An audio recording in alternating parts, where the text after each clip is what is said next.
I wanted to talk to you obviously about needle felting today, but the first thing I really wanted to discuss, and this is really important, is how we use the two words comparison and inspiration.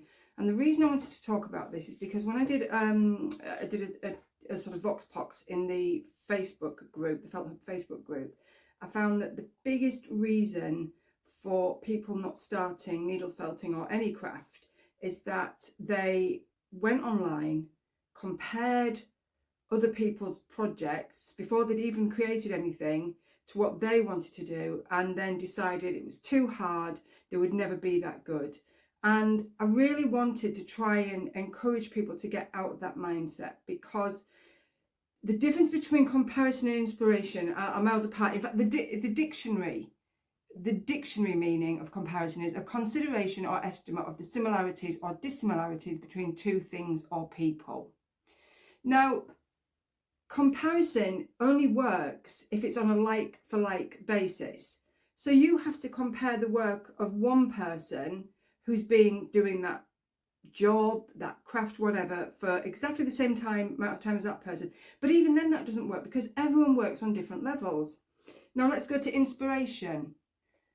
Inspiration is what you need. Comparison will kill your creativity. Inspiration, the process of being mentally stimulated to do or feel something, especially to do something creative.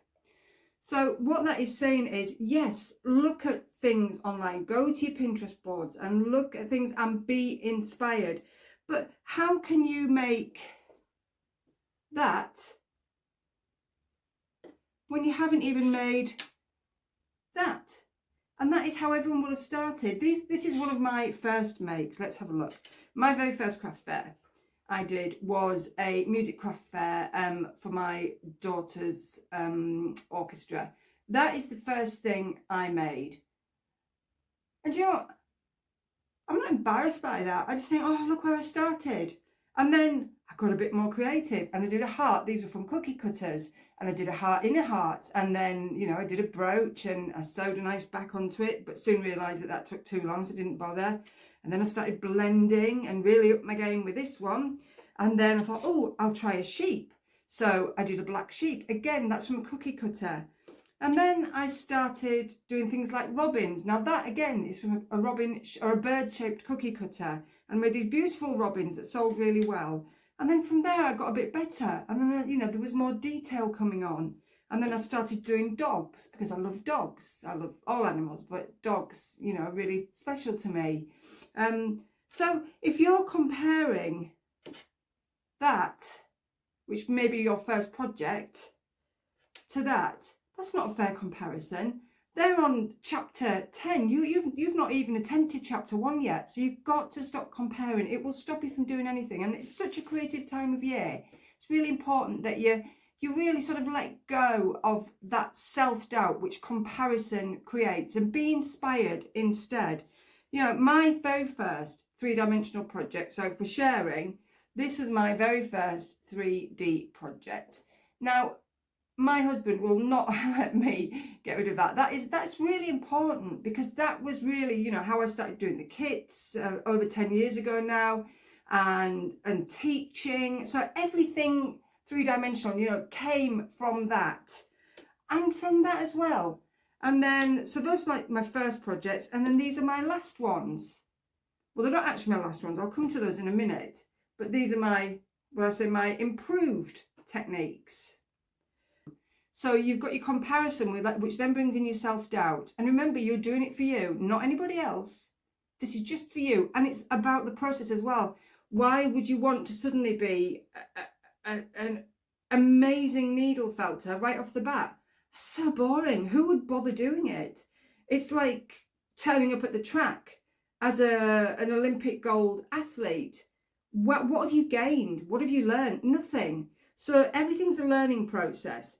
So going back to that, and for everyone who is really sitting on the fence, whatever craft it may be, I'm talking about needle felting, but if you are sitting on the fence, don't sit on the fence anymore. You know you've got that stash of wool staring at you. You know you've got those needles there, and you've just got to do it. And just go and grab a cookie cutter or make a heart or a circle or anything. Just do it. It doesn't matter what it is. You can just cast it aside afterwards. but you've got to get used to working with that needle and that wool and that mat. And then you build up slowly. And then I've been working on some sort of pint-sized projects, which I absolutely love. And these are so good if you're a beginner. And I've set this thing called the 20-minute gnome challenge. But you don't have to do it in 20 minutes. It's not a test. It's not a competition. All I'm trying to say is that you can do this in 20 minutes. When you first make it, it might take a bit longer. Might not look like that. It might be a bit wonky. It might be a bit squishy in the middle. But follow the techniques. Take your time. Learn. Go through the process and the motions of learning, because that's where you will find all the joy. And you will also find that the world just slips away. It becomes quite meditative, and I think mindful is the trending phrase of the moment. But it is mindful, as corny as it sounds. It's really bloody mindful.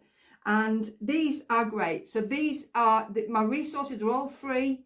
I will put some links in the description for you for all my tutorials. I've got a great blog which, you know, has beautiful sections, and beginners start here, you know, find your confidence, nervous beginners, you know, more confident felters. It's got everything laid out so it's really easy to navigate.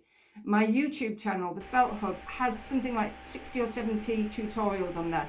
Some are quite old and they're a bit naff, but you know, they've improved as the years have gone by. And so there's, you know, there's lovely playlists there for you to work and navigate through. So have a go at the gnome challenge. You know, make these as little place settings. Just test the waters. Have a go. See how you get on. Again, there's a tutorial for this mini penguin that will take you, okay, as a beginner, 45 minutes to an hour, 30 minutes if you've been doing it a while. And just because you're a really good needle felter doesn't mean we don't do these things. I love doing these things. I love doing simple projects.